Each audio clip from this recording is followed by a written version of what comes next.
What Royal Marines unit is the best to join? Keep on watching to find out. Before we get started, hit that like button and also subscribe if you haven't already. Welcome back, guys. It's been a long time coming.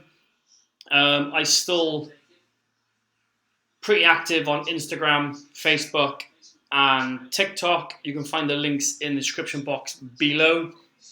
And I'm still pretty active with answering your questions on social media and also on our training program also. But this video is a pretty common question and someone asked me to make a video about it, so here we are today. So the questions we always get asked is, what's the difference between all the units?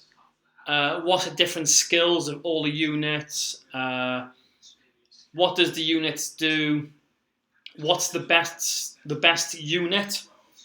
So that's what we're going to try and touch on today. But if you want to find out more, you can jump across to the Royal Navy or Royal Marines website. Just type in Royal Marines or Royal Marines units, and it's pretty much the first link on Google. This is where you can find out all the information about the units. But I'll try and give my 2 pence about the units, etc.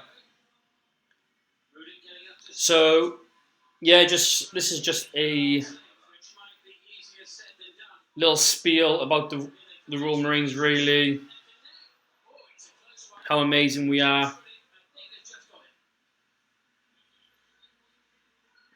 So different stories, what's happening around the world, around the Navy, really. So if you are doing your interviews coming up, they did when I went through, they asked you questions about what's the Royal Marines doing, where are they currently in the world, etc.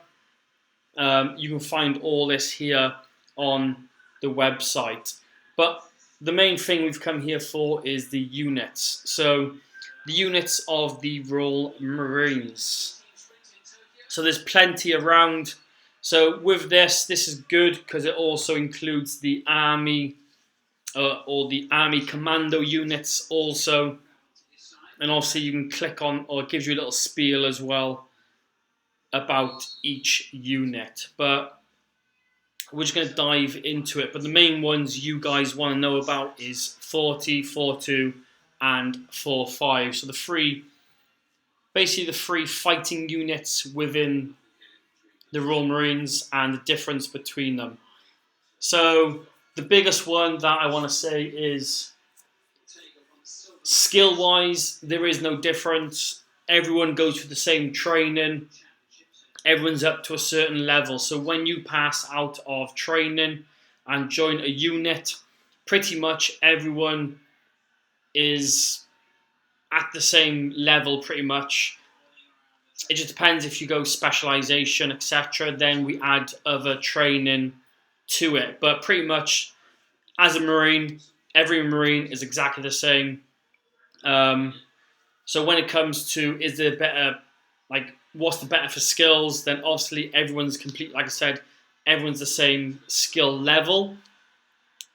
But then, like I said, you have the add-ons. So if you're at 4-3, you'll pretty much do a lot more CQB. 4-2 now as well, as they are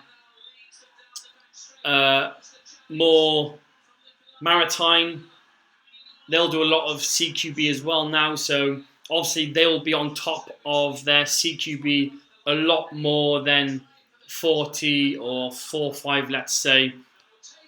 But if you put the lads at 40 or 4-5 onto a CQB back package, or they worked closely with 4-2 or 4-3, then obviously they'd catch up and they'd all be at the same level again. So it only takes a couple of weeks or months of training and everyone will be at the same level again because we all have that base.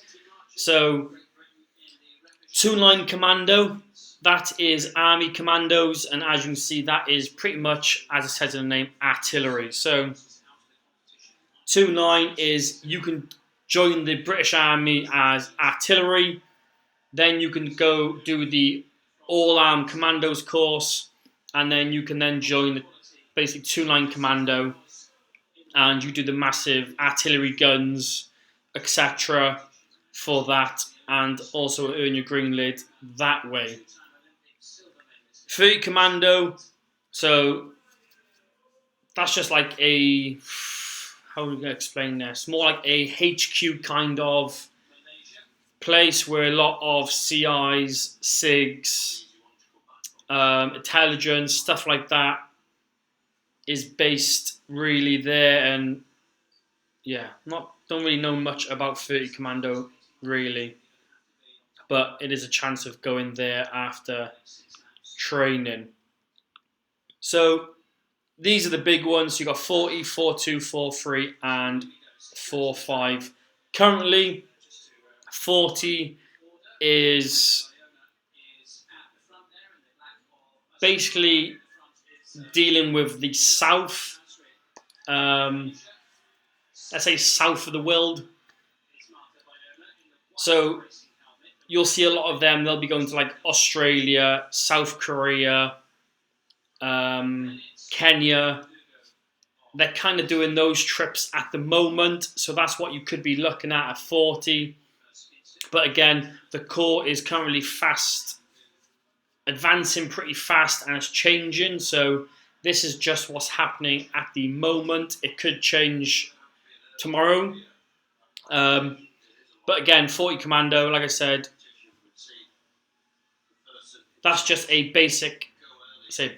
fighting unit. They could go deploy anywhere in the world and pretty much do any job required.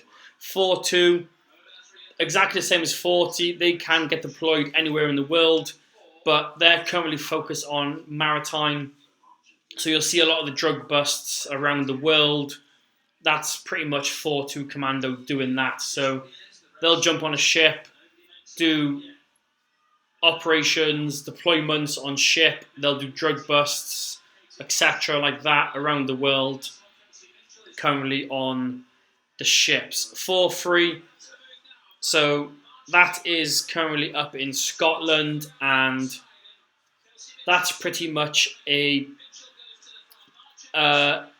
fleet protection group. So that's where the subs, all the subs and all that are normally kept, and they are basically protection for the subs and, as it says here, the nuclear deterrent, which is based up there. 4-5, pretty much exactly the same as 40. They can get deployed anywhere around the world, anytime, any place, and they can do the job. So 40 is down south, 4-5 is up north in the UK. So 40 is Taunton, so Somerset, and then 4-5 is Scotland. So completely different sides of the UK. But like I said, they both do exactly the same job. Normally 40, like I said, gets deployed Australia, that side of the world. 4-5 will go Norway, Poland, etc., like that side of the world. So normally the northern side of the world, and then 40 is southern. But like I said, that could change all of a sudden tomorrow if they really wanted to. Then you got 4-7 Commando. That is pretty much the raiding group. So they do all the boats. So any one of our units could basically get flown out to a ship, get put on ship, and then 4-7 will take the lads from ship to land. So if, say, 4-5 is on the aircraft carrier, 4-7 would then take 4-5 from the aircraft carrier to shore, so do a beach landing, etc. So 4-7 deals with all the boats, etc., the raiding crafts that you see in the photo. You got the Commando engineers, so that is 2-4 Commando. Again, this is the army, so you join the British Army and then you can become an engineer. So engineers, they do a lot of the buildings, demolitions, stuff like that. So if we want a bridge built to get across a river or something like that, get our vehicles across rivers, the engineers would come in for that. If we wanted a bridge blown up, let's say, to stop an enemy crossing, then we could call on the engineers to come in and do that. And again, they've all done the all arms commando course, so they're all pretty much commando trained also. So they can fight alongside us and then also do their job on top of that. And then you got CLR, so Commando Logistics Regiment.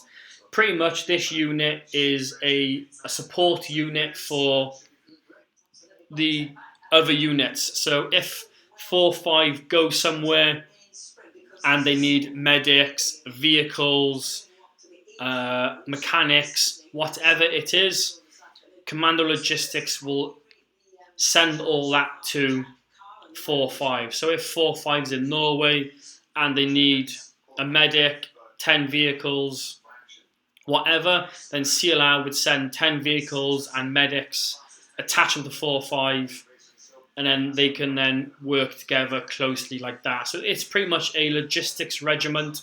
Whatever the Corps needs, so whatever the Royal Marines need anywhere in the world, the Commando Logistics Regiment will support that with whatever's needed. So that's pretty much my little spiel on each unit. Like I said, you can jump onto the Royal Marines website and do your own research. There's plenty of stuff on Google, so just go check that out and do your own research also. But again, please hit that like button and also subscribe if you haven't already.